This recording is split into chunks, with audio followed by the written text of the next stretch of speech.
Okay, we have some breaking news to report here today. The UB Bills are going to the March Madness tournament. God bless. Congratulations to them. Congratulations to Ernie Johnson on the Pizza Hut. That looked yummy. Wonderful show. How TBS took the most unfuck-upable event in sports and fucked it up. Yeah, Wildly frustrating to see that. Unwatchable. Oh my god, it was. I mean, I did watch awful. it anyway, but as soon as Yeah, they well, got of course I alphabetically to the watched it. ST in St. Bonaventure, not the SA. Yeah, which that was a point of contention as well. Now, never mind. We'll talk about that in the other show. But yeah, it was a little bit tense. Now, but if you're an Oklahoma State fan and you see like you're passed over, and then you're just like click, gone. So I don't know. So other than that, not much else to talk about today. No, we're gonna actually just go in depth here. Sabres. Before we start, let's do a little business. Yeah, go ahead. Get that business. We're the 716 Sports Podcast, and we are part of the Grandstand Sports Network. And we want to have a quick shout out to the Robert Leonard fan club. Especially it's El Presidente. Yes. Shout out to the Bills, Brandon Beane. By the way, they're doing some cool things over there at the one BD. Is that what the kids call it these Yeah, days? it's slang. I like it.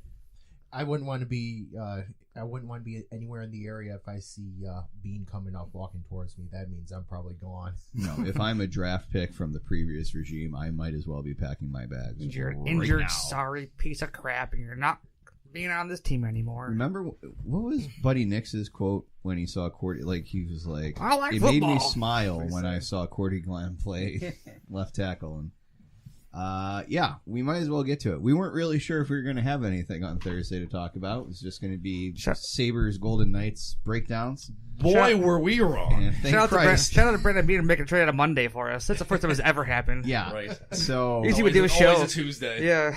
what do we want to talk about Friday or do we want to talk about Monday? I think you're going to start with Friday. Let's go chronologically. Come on. Kron. Straight out of nowhere on Friday afternoon, late Friday afternoon, right after the Cleveland Browns, the erstwhile Cleveland Browns, make a trade for Jarvis Landry of the Dolphins. Boom, out of nowhere, for the Browns' first overall pick in the third round, Tyrod Taylor becomes a Cleveland Brown. They were going to release Tyrod Taylor. Yeah, and they got the 65th pick in the draft. I'd say that's pretty good. They had said they were not going to release Tyrod Taylor, but I think the four of us in this room would be in agreement. That's the kind of thing that you say because you're hoping that another general manager is listening to the words that you're saying and not the meaning behind them. You're hoping everybody believes your bullshit. And apparently the new general manager and staff of the Cleveland Browns believed Brandon Beane when he said he was going to keep Tyrod Taylor, pay him $6 million just to be here in 3 days. And a guy who supposedly you're going to be lucky you got anything for suddenly turned into the first pick of the third round, which I think we would all be in agreement here. If you're going to get rid of Tyrod Taylor, that's about as good of a haul as you could have hoped for. Brandon Beane basically took his car to the scrapyard and they offered him $400. He's like, well, it still starts. So here's $500. He sold him pretty good, so pretty well. Say it's even better than that. I think that he went to a scrapyard. They said we'll give you $250, and then he took to the dealership, and they're like, we'll give you $4,000 Yeah, for maybe it. I undersold it. Maybe you don't know how cars work, buddy, because they gasoline and steering wheels and everything. But whatever, it doesn't matter. That is incredible. You can love or hate Tyrod Taylor. You can love or hate the current brain trust that the Buffalo Bills employ.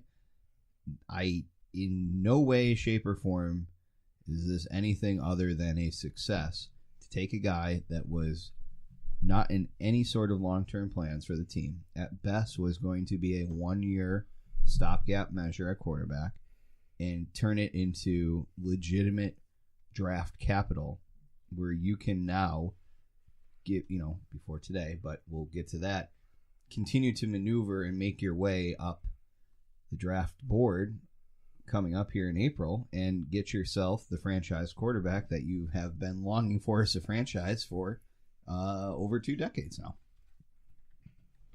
Simple as that. Tyrod Taylor is not going to be anything for the Bills next year. He may have been the opening day starter. He was certainly going to probably be the best quarterback on the roster as of now. But all that doesn't matter when you're really looking for the future. And last year essentially gave Beane, McDermott, and the new regime all of this sort of, emotional capital and emotional goodwill, and now they're cashing in on it. And this team may not be as good as they were this year. In 2018, maybe not as successful on the field as it was in 2017, but the moves that they've done to set themselves up for the future they're really strong. I think it's interesting how they kind of went to the playoffs last year, but they're kind of in a spot where they're kind of allowed to at this point to go back down to a 6-7-1 season, but they're going to have a franchise quarterback, so it's okay. Like, I'm okay with having another 6-7-1 season, but we have a guy that's going to be the guy. And we rode the Tyrod horse on this podcast. And we rode it into its death. And we beat the horse, and then we beat the horse further into death. And then we tried to ride the dead horse again. And then we ping-ponged the horse back and forth across this room, trying to figure out what we felt about it. Tyrod was serviceable, but he obviously wasn't a franchise guy. And there's a lot of fans that are still pissed off that they traded Tyrod. Great guy. Love Tyrod as a person. Like to watch him, do Tyrod things, running and stuff, but not the best passer. And he doesn't take chances. It was boring to watch the Bills' passing offense. Could have been a lot of the Bills' offense that they ran. But I'm happy that they're going out and trying to get a guy, it seems like, at this point. Yeah, don't let Thurman Thomas hear you say that about Tyrod. Once he finishes his Fruit Loops, he'll be getting right to you about how he really feels about Tyrod Taylor. And as an aside, I think this upcoming season will be a great cap to what Tyrod's real potential is, because he's going to walk into an offense that has speed and downfield threat. And if he can't start throwing some yardage in that, I think that will really put the Tyrod debate to a very firm rest. If he can't turn Jarvis Landry, Corey Coleman, Josh Gordon, and David Njoku into cracking 300 yards a couple times. Yeah, I said to you guys in our group chat, I'm excited to see Tyrod play under a coordinator or coach like Hugh Jackson. They will put him in offense for him, or at least cater to his skills, as opposed to Rick Dennison, who just does his Rick Dennison things, try to put a square peg in a round hole, and he just will play the rotation. Doesn't matter if it's third down. He's going to put Mike Tolbert in there running the outside because that was the rotation. Like, that's not how you should coach football. Like, I'm excited to see what Tyrod could do in a real offense for him. Yeah, I agree. It hopefully will be a better fit for him. But again, just to whatever it was, playing the odds, playing the game of poker, whatever it was, the Browns blinked. Now the Browns could afford it because they have so many picks that they've accumulated over the past couple of years. But for Bills fans, it was a bittersweet end, I think, to Tyrod's Bills career. I mean, here's a guy whose last offensive play was getting knocked out trying to lead the Bills to a comeback in Jacksonville during the playoff game, and you'll see him.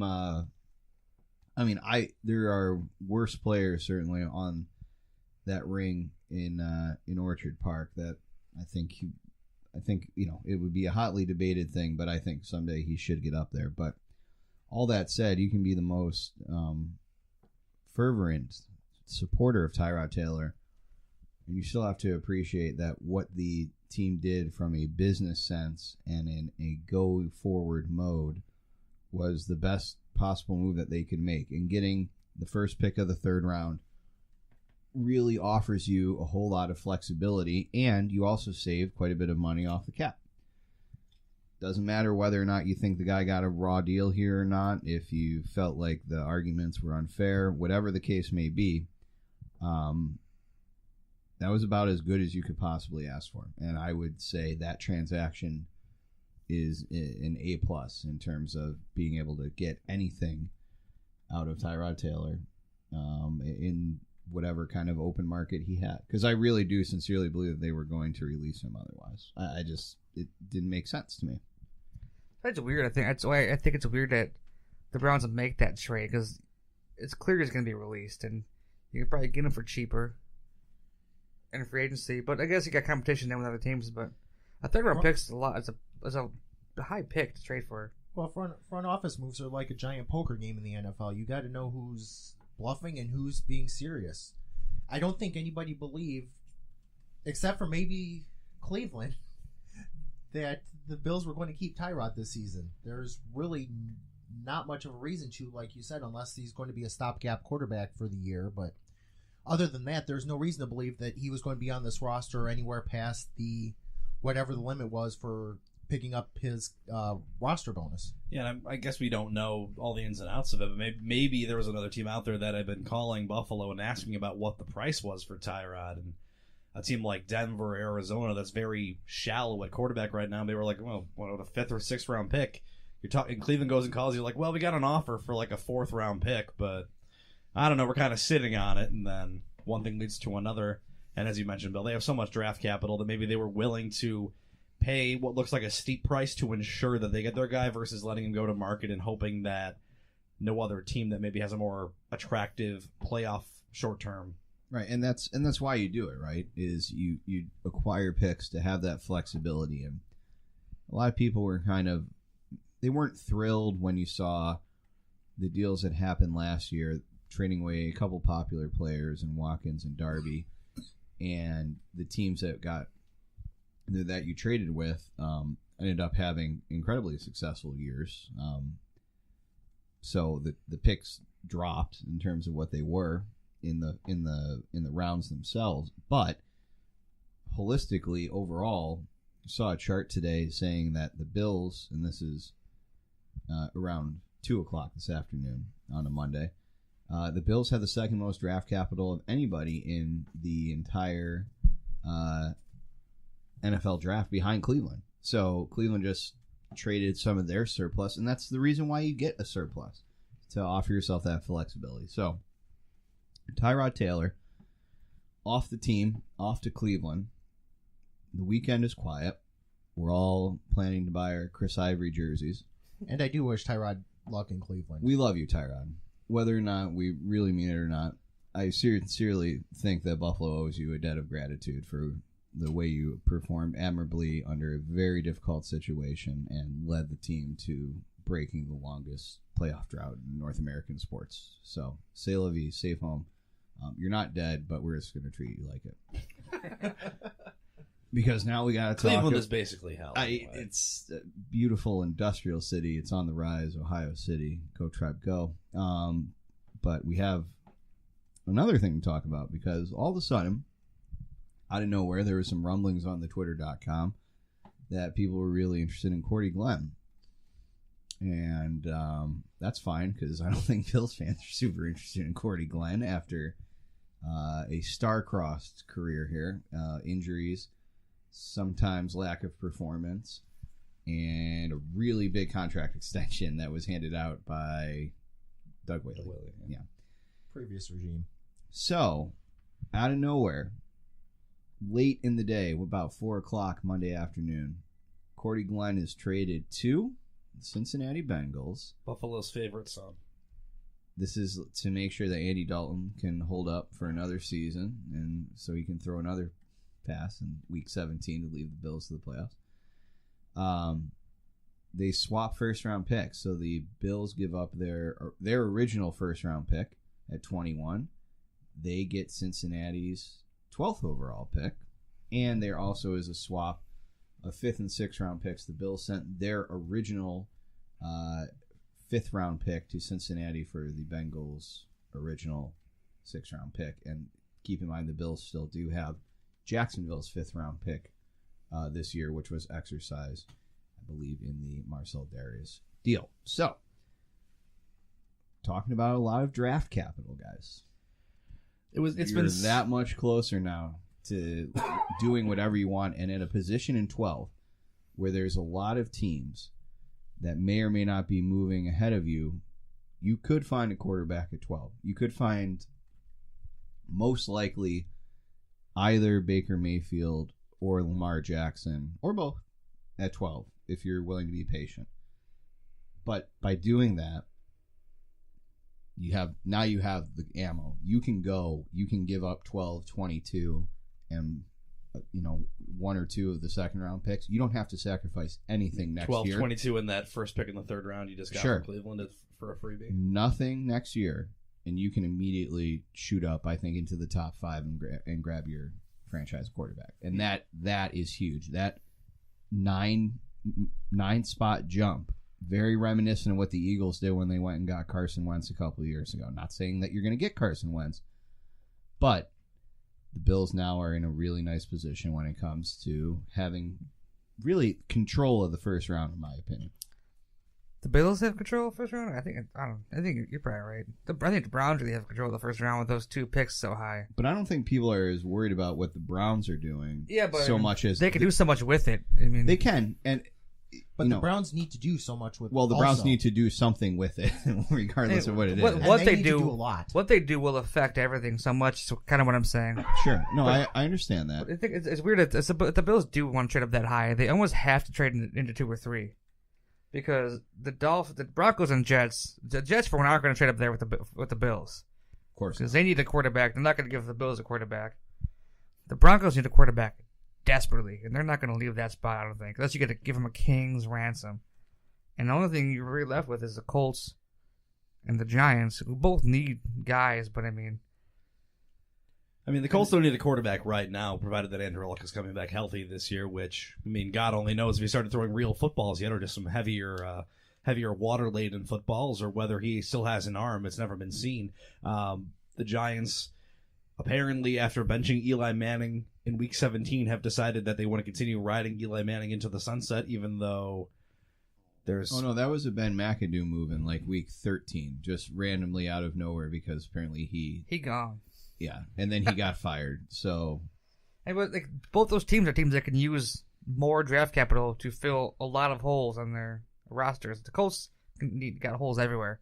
They got a weird roster, but I'm intrigued by the Colts because the Colts just need to take 10 defensive players, and they have an opportunity to do so. That would be the spot to me that would make the most sense, because you can kind of nestle down in between. The Browns are taking a quarterback and Saquon Barkley. In what order, TBD. A lot of people are thinking that it's possible that Saquon Barkley is going to be the number 1 overall pick, from what it sounds like, and that the Browns are maybe happy with maybe trying to sign Taylor to a long-term deal. They may think that the offense is opened up. The Giants, who knows? They seem to be talking about Eli Manning being fine and immortal and never needing to be replaced, which always seems like a risky proposition, because you're always fine at quarterback until you're not, and then things can completely tumble real fast. And a quarterback's performance falls off a cliff. It's usually not just this. It's usually not a gradual decline. It's just usually go down. It's been a pretty steep cliff already, but apparently they're willing to keep it going. They don't think they've seen the bottom of it yet. So no. So Chad DiDomenicis, yes, SB Nation, nailed it. That's why you say his name all the time. Huh? That's why you get to say his name. Yeah, I feel good saying it. I got it, because I'm the only one that can do it. I don't know.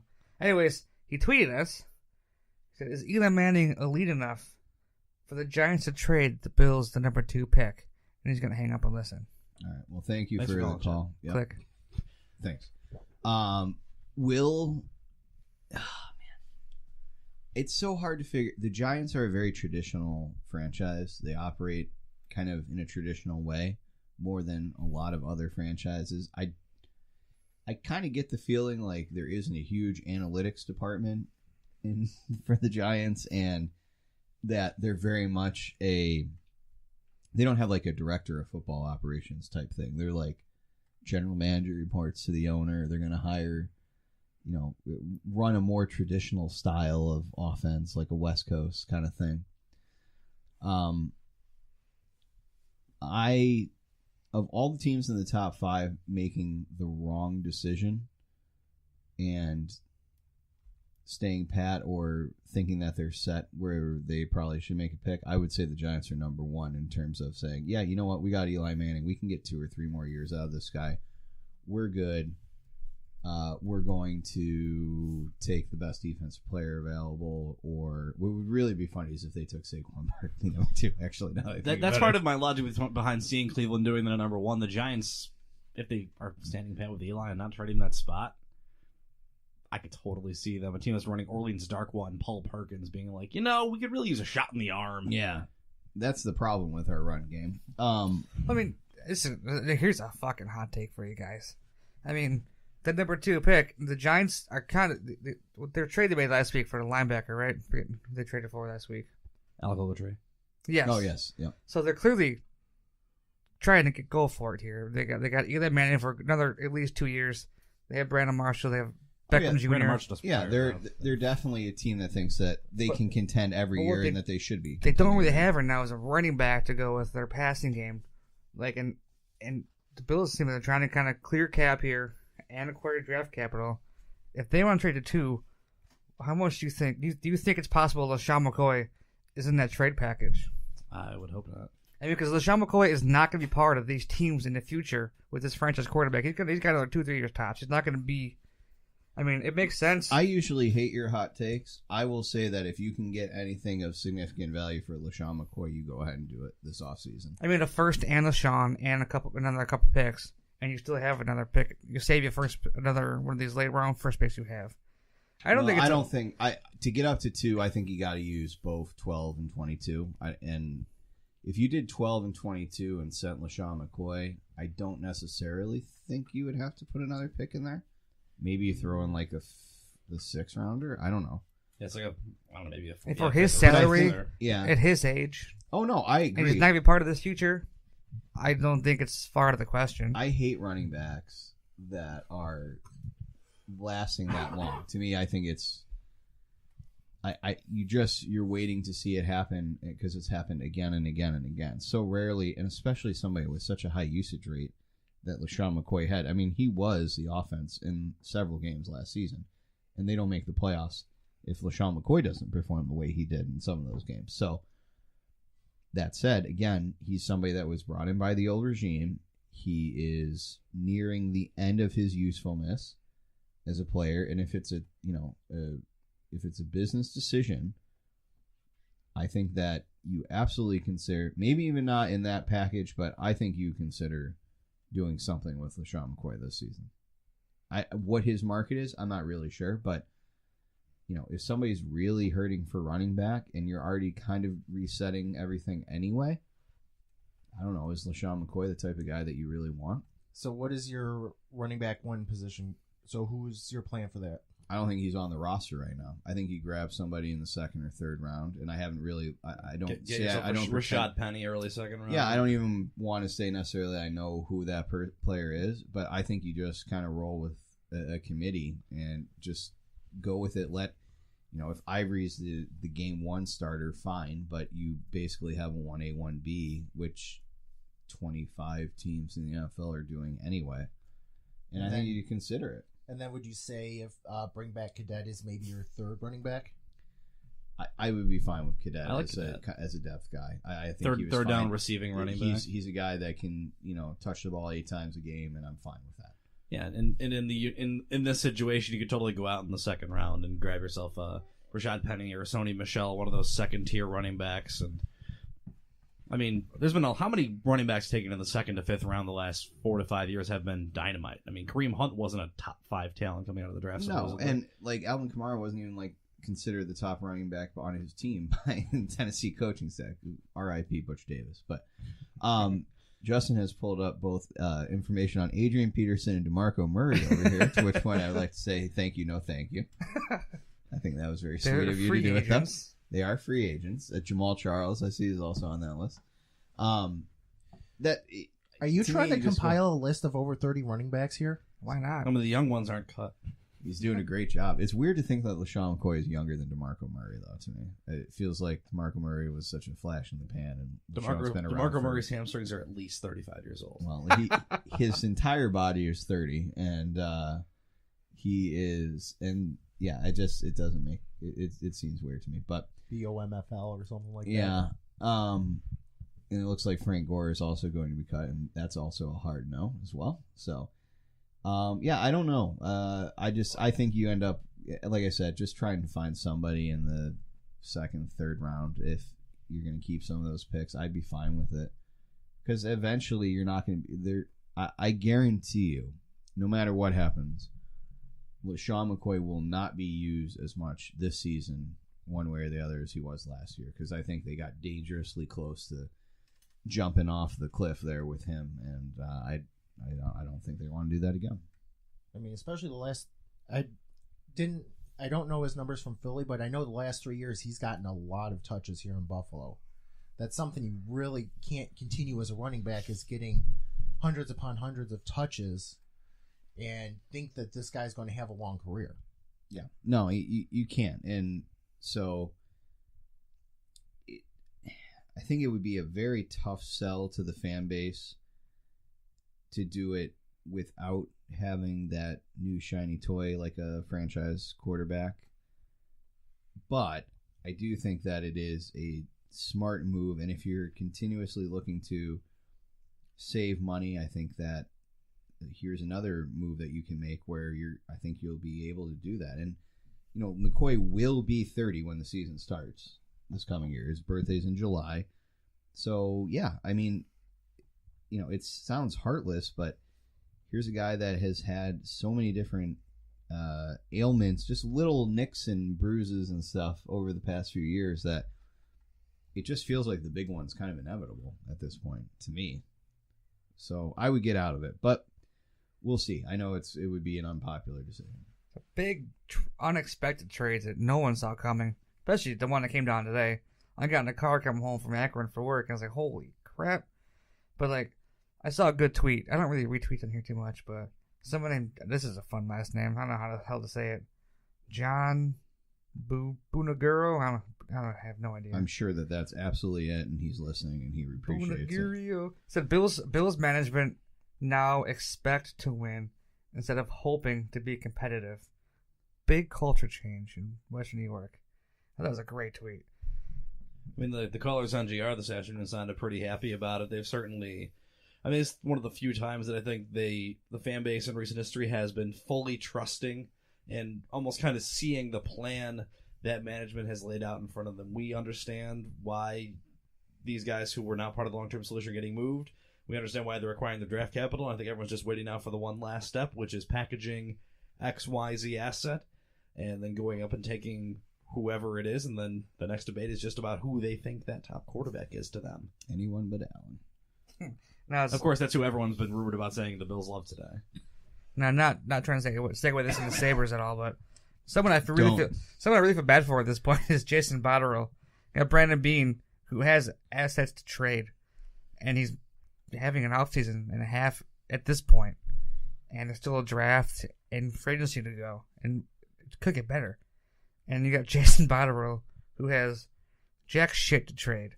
It almost seems like Tim Murray just fleeced his team of all assets, and now Botterill's just here with nothing to give away to make the team better. I mean, Justin, you were one punctuation mark away. He has jack, shit to trade. Yeah, because all that team is one player. Yeah. Yeah, there's not even dust in the cupboard to get rid of. Back to the Bills, sorry. No, that's fine. I don't want to talk about the Sabres right now. Bad. It's gonna go there. No. Go Flames. Yeah. Fun day. How was that, guys? Was that fun? The Calgary fans were at least fun to be around. Were you at a table? No, Justin was. Oh, okay. You were fancy. I was in 107, surrounded by the sea of red. Very good. Good for them.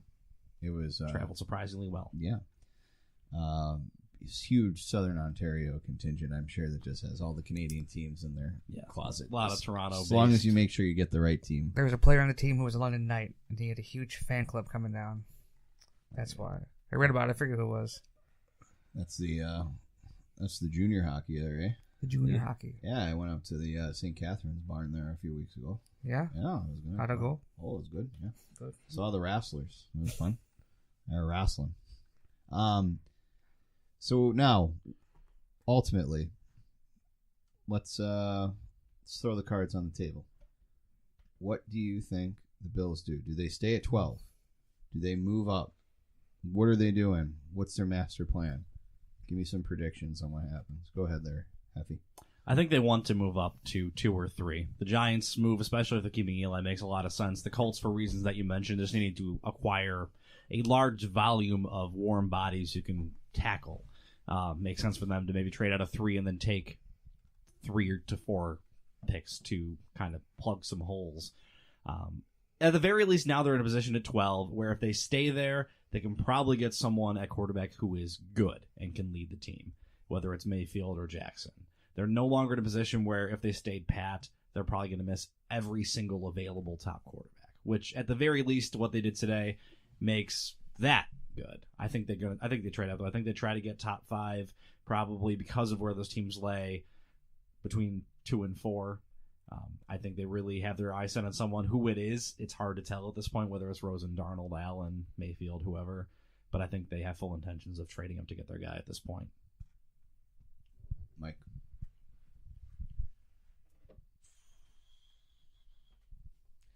It's kind of hard. It's kind of hard to tell because, like Jeff said, you can have somebody drop to 12.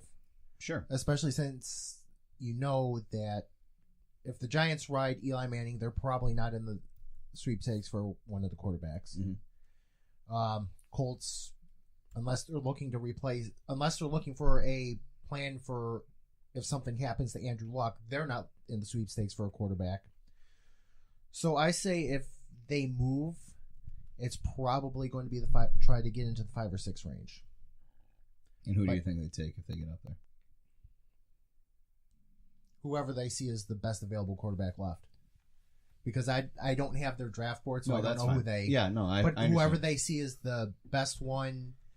And I think that McDermott and Beane try to figure out, okay, what do we want to try to do here for our offense, and that will decide which of them they think is the best available. That was a real Mike Shope answer at the end there. I don't have their draft board. I don't know. Let's not have any fun here. Yeah, but at least I'm not an asshole like him. I think the best thing for the Bills would be to stay put. At this point, you're kind of, if you stay there, you're hoping someone falls, and I think you can get Lamar Jackson down there, who the Bills have been rumored to love. I forget who it was. It would have been a Fox Sports guy. I forget. It was a few days back that said 2 teams have Lamar Jackson rated number 2 on their draft board, and the Bills was one of them. But I feel like teams are going to panic to get one of these quarterbacks, and once they start going, there's going to be a lot of hype to trade up there. So I think the Bills are going to trade up out of that they want a franchise guy. You could tell, and all the pundits are assuming the same thing. And there's rumors saying that they were talking to the Colts, and Beane's got a working relationship with the Giants GM. So I think they sell the farm and get up there and get one of those guys. And I think I want it to be Darnold, but I think it's going to be Josh Rosen, which I'm okay with either of those guys, but I think it's going to be Josh Rosen. I want to throw one scenario out that I'm just curious if anybody thinks is possible. Do the Bills move up to 12 to get a really good defensive player and then are staying at 22 to get Mason Rudolph? I fucking hate Mason Rudolph. He's the one quarterback in the draft I don't want. I don't even dislike Rudolph, and I think I would be sad at this point that they did all that. There's defensive talent they can get at 21 and 22. So they're not going to pick up like Vita Villa? I think Villa's really good. I don't think that's what they're doing. Right. In a year where they had a better He'd be quarterback, very interesting. He would be a big. He's probably the second He fills best a big defensive need. lineman behind Bradley Chubb in the whole draft. So yeah, it's crazy how athletic he is for a guy of his size. right, Absolutely just throwing it out there. I do think that they're going to eventually make a move up to probably 3 or 4. I think the Browns are actually kind of doing a little bit of a smoke screen, and if they are going to take either Barkley or I think probably it seems like Darnold is the guy that they keep getting pegged with, I guess. So regardless of who the quarterback is, I actually could totally see them taking whichever one of Barkley or the quarterbacks that they find the best, the most attractive, and then trading out of 4 to pick up a couple more first rounders. I think that's totally plausible. I think that would be the smart thing to do. So I wouldn't rule out the Bills moving to 3 or 4. I do think that if they are in that position, I think it's very possible that you're going to see quarterbacks taken 1, 2, 3 or 1, 2, 4 in this draft. kind of depending on what the Colts do. I do think that the Browns and the Giants are definitely in on it, and that there really isn't enough ammo left for any of the other teams to move up at this point. And it's a tough spot if you're a team like, Arizona, who's kind of stuck in this no man's land of, I think they're 13th or 14th. Yeah, the Bills are now ahead of them. Right, and I think that was a great move. Now, we're looking right now at Chris Trapasso, a friend of the program from many, many years. He probably doesn't realize that we're still friends, but, we Facebook stalk him. And he has the Bills moving up to number 2 to take Sam Darnold because the Browns hate their fan base, and take Josh Allen number 1. Now, real quick, please, if there's a God up in heaven, to allow Josh Allen to be taken number 1 by the Browns and zoom in on the dude with the quarterback jersey as the Browns select Josh Allen number 1, because boy, oh boy, would that be hilarious. And what a great combo to have of Tyrod Taylor and Josh Allen. What's the hype around Josh Allen? He has a big arm, big hands. I once saw him throw a football over them mountains. At the combine. He is so overhyped. I heard somebody's gonna throw the ball 90 yards at his pro day.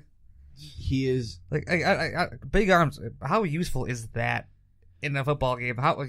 You're not gonna have time. The time you're not going to have 15 strap drop for Allen as he loads up the cannon and 10 seconds charges protection. forward. I don't think that's going to happen. It's just people get enamored with what they think somebody can do, and not what they actually can end up doing. And I think that Josh Allen, I'm sure, is a wonderful human being. This hype train has been going for over a year now. At DraftJoshAllen.com. DraftJoshAllen.com. And just remember, some of the things these guys can do during their combines and pro days and all that stuff really don't pan out as well into an actual game situation as people want you to believe. Well, the thing with Allen, and I watched him throw that ball at the combine and sail it down the field. He's got a lot of raw athletic talent. I watched probably 2.5 games of him playing at Wyoming last year when he was a top draft prospect. The game against Iowa, there was a game against Oregon, and one other random, half of a Mountain West game. Yeah.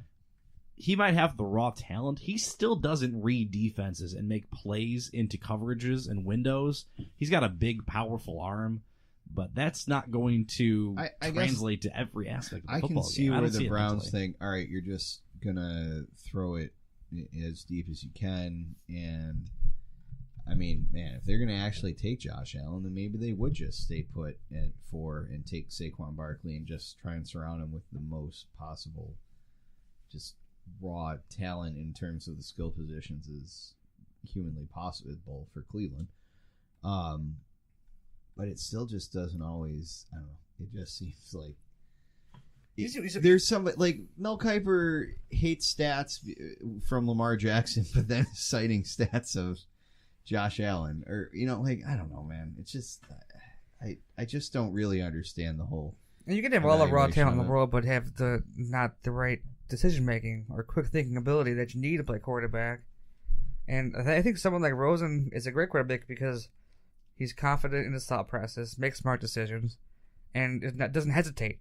There's no time to hesitate at all in the NFL. And he just goes out there and slings the ball.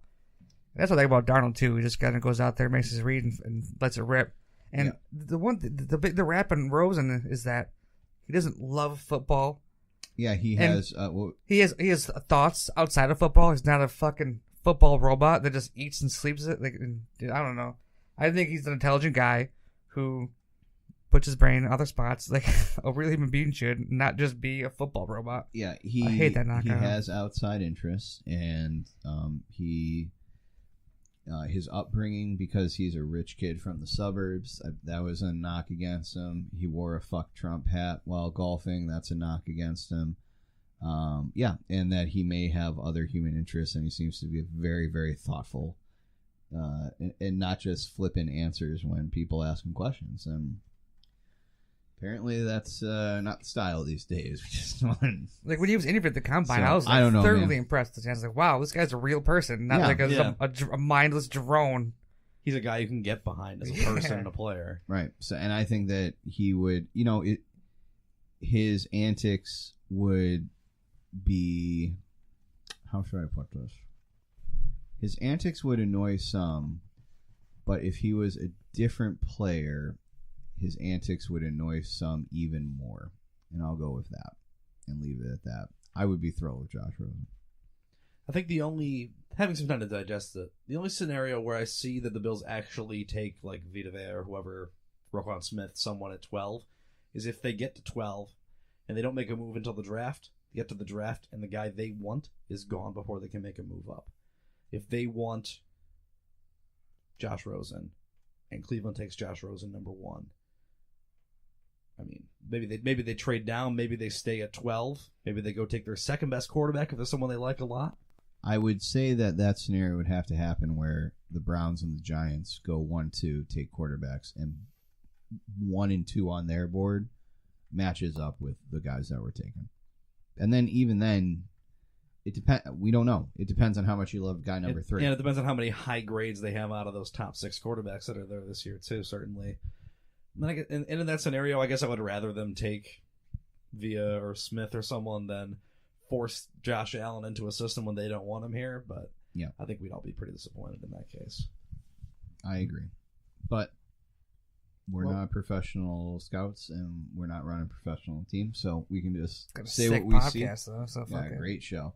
But it can also depend on what they do during free agency, or if they make a move to trade for Foles, or whatever they do. I mean, there's a lot of moving parts. Getting a guy like Latulele, someone who's been tied to Buffalo, certainly and I eliminates. Still want to see. I know Kirk Cousins is all but delivered to Minnesota. I just want to make sure he doesn't go to Denver, because if Denver gets Cousins, then they're immediately out of that situation.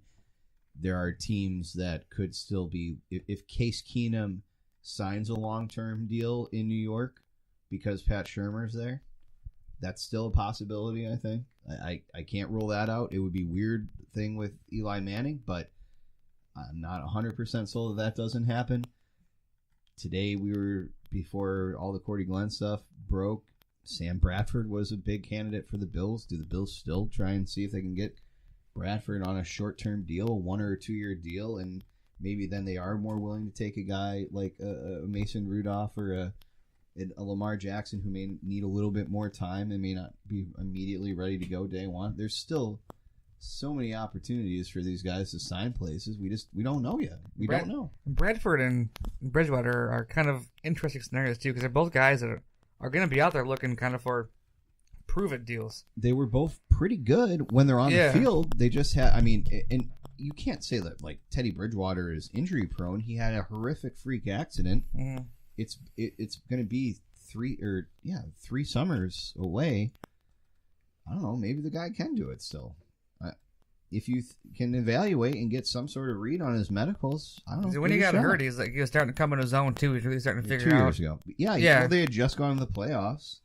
Disappointing result, but they sent Blair Walsh away. So they were that close to winning that game. There's definitely going to be a guy that comes in here, and I think Bradford and Bridgewater make a lot of sense because, like I said, they're going to be out there looking for those prove-it deals, and it's perfect for the Bills because it's a stopgap. It's a guy that I think Bradford would be the best for any rookie quarterback to come in here. Bradford or McCown, honestly, just someone 1 or 2 years, pick the hell out of their brains. Send him off. I'm scared about Bradford because he's hurt all the time, and there was reports coming out about his possible degenerative knee condition that he's dealing with. I want him more for the what I'm looking for. Sorry, for helping coach and mentor the new kid. Yeah. Then you have to be ready and hope that the guy you take is ready week 1. And I'm of the camp that if I'm not 100% sure the guy I take is ready week 1, I'm okay with him waiting, even if it's just a few weeks. Like, get used to the weekly routine. I'm not. Guys like Aaron Rodgers held the clipboard. It's now passé to have guys like Deshaun Kaiser come in and sit for a couple weeks, but let them. It's not the worst thing to have them sit for a month maybe. And if you bring in Bradford and your guy's not ready week 1, you run the risk of him having to play week 1 anyway. I'm very much in the Teddy Bridgewater camp because I think that the worst thing that could happen to the Bills in this draft is they take a guy top 5, trade up, give a bunch of assets, take a quarterback, and it turns out he's actually terrible.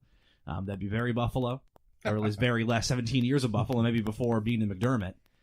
But with a guy like Teddy Bridgewater, then maybe you have a backup plan who's also a young quarterback who can still develop into something. And at least Peterman was a later round pick.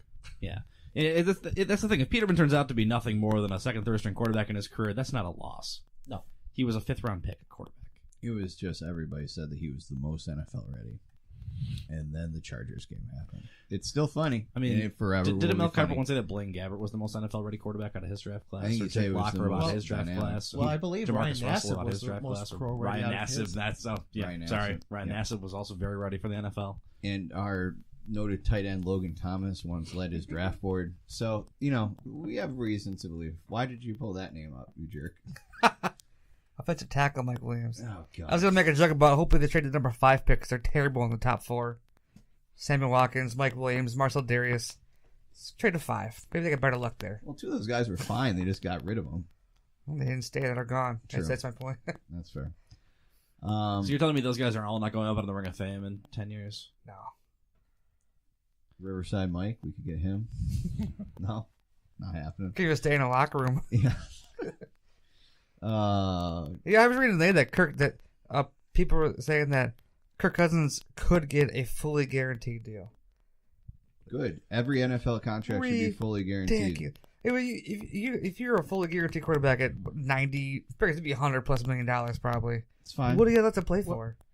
Like Super Bowls? Well, I mean, you're now extremely rich. I want to make sure that you're no longer playing to get paid or get the money. I want you to want to have a legacy. You know what I mean? I'm worried about. I'm a huge guy. I'm sorry, Mike. I'm a guy that thinks guys get paid and get melancholy. Has Cousins even made it past the divisional round of the playoffs? I mean, did you see the team that was around him last Yeah, year? he did a lot with not a good team, but I don't know. Ryan Grant was his number 1 receiver. And not the Packers. Those are my Ryan hot Grant. takes that Bill hates. I can see his face. Yeah, It'll tear me up in a fucking second. stupid, but whatever. We can't have just different every opinions other. on this show. No, it's fine. Every other sport has guaranteed contracts: baseball, hockey, and basketball. And there are lots of guys that get maxed out and have fully guaranteed contracts, and then we expect these guys that are probably the most dangerous of the big 4 sports have no guarantees and can essentially they call it a contract. It's not a contract. There's contractual obligations it's like a 10th to contract, it. basically. Yeah, but it's just this like piece of paper, and I wouldn't be worried if Kirk Cousins can get a fully guaranteed deal. No, good for him. I would hope that every other player eventually in the NFL can do so. I think that's going to be a thing sooner than later in the NFL with the rising concerns of CTE and injuries and players being less and less willing to the Calvin Johnsons of the world who are like, this isn't worth it anymore. If you tell him, well, you can sign this and we'll give you $90 million, he might be like, all right, I'll see you there. Yeah, I mean, whatever it is, there's guys that think that they can strike it rich, and there's so few football players that put their bodies through decades and years of punishment and get no result or, get cut because of business decisions or whatever. I mean, we were talking about that today, and that's the reality now. But, man, Kirk Cousins can go get a guaranteed $100 million contract, change his family's life for the rest of the time. I don't know what Kirk Cousins grew up in. It doesn't really matter. I don't care if your dad was CEO of a company. $100 million is still $100 million. Yeah. It's a nice legacy to leave for your kids or whatever. So, I think it's always been fascinating to me how football does not have anything that comes remotely close to a guaranteed contract while the other ones do. Yeah, like there's no concern that LeBron James is going to sign that 5-year, $260 million max contract in the offseason, and no one's worried that LeBron's going to start mailing it in like game 40. Right, and like let's look at the sports a little bit. It's going to turn an interesting debate. Each of these sports, baseball is like a 20-person roster. Hockey is 25. Hockey is about the same. Basketball's got a 12-man roster. 12, Yeah. Football's got to fill a 53-man roster plus practice players under a salary cap. So I'm just thinking it's maybe a little more difficult to have a guaranteed contract football. Well, I mean, does the guaranteed money matter versus non-guaranteed? Like, if you're gonna pay Kirk Cousins 3 years, $90 million, and it's $18 million guaranteed, but he plays for 3 years, it's gonna cost you the same on the cap if you pay Kirk Cousins 3 years, $90 million, but he's getting $90 million guaranteed. Yeah, right. And I understand.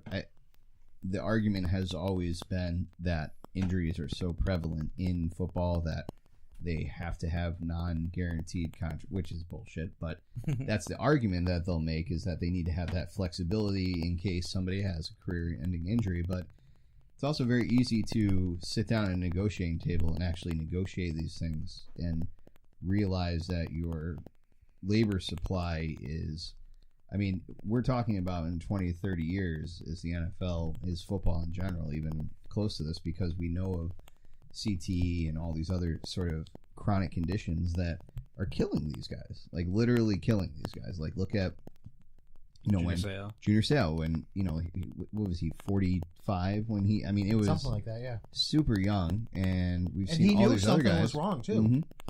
And that must be a terrible thing to think that, or be aware that something's wrong, but you can't explain it and you can't justify it, and then you end up killing yourself. I mean, it's what these guys go through. It's crazy, and I understand what you're saying, but I just think if they figured out how to get these guys fully guaranteed contracts, then they would just have to adjust the salary caps or the salary floors for these guys accordingly.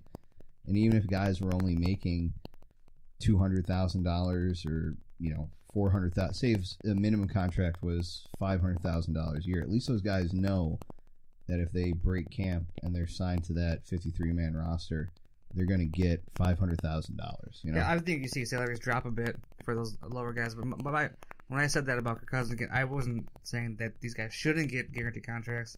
Right now, it's just like a unheard of thing in the NFL. Yeah, it is. And paying a quarterback in a fully guaranteed roster who could just say, yeah, I got paid, fuck it. It's kind of crazy. It's weird when you say that Matt Stafford is the highest paid player in the NFL, and then Kirk Cousins is going to be, because they're not the guys that we think of as being the elite players. Why isn't it Tom Brady or Aaron Rodgers, or, especially for, wide receivers, or... It just sounds weird just when the most elite guys aren't the guys that should. Like, Aaron Donald should be the highest paid defensive player. He's not.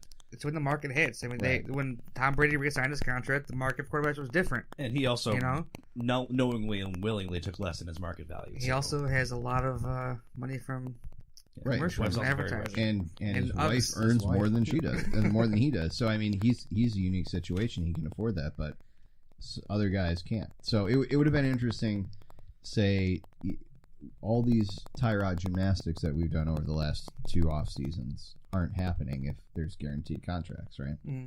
So if it's guaranteed, Willie what's or the benefit won't of getting rid of him last right? season? Exactly. There isn't any. So it changes the whole dynamic of it, and I think it makes football contracts more honest. And we're always reporting like, oh my God, 5 years, $125 million. What's the guaranteed number? Well, he's going to get $35 million guaranteed. We're like, okay, that's cool, but that's also $90 million less than what is being reported. That's always been the thing that's been interesting. And he'll probably not make it to year 5. But imagine if he does get that contract, the way they think he's going to be paid and fully guaranteed, he's going to change the face of quarterback contracts the rest of time. Yeah, and That's crazy. For the better. And I hope it changes the face of football contracts in general, because if Kirk Cousins is going to get fully guaranteed, if I'm Odell Beckham Jr., why would I not say you need to fully guarantee this deal? Mm-hmm.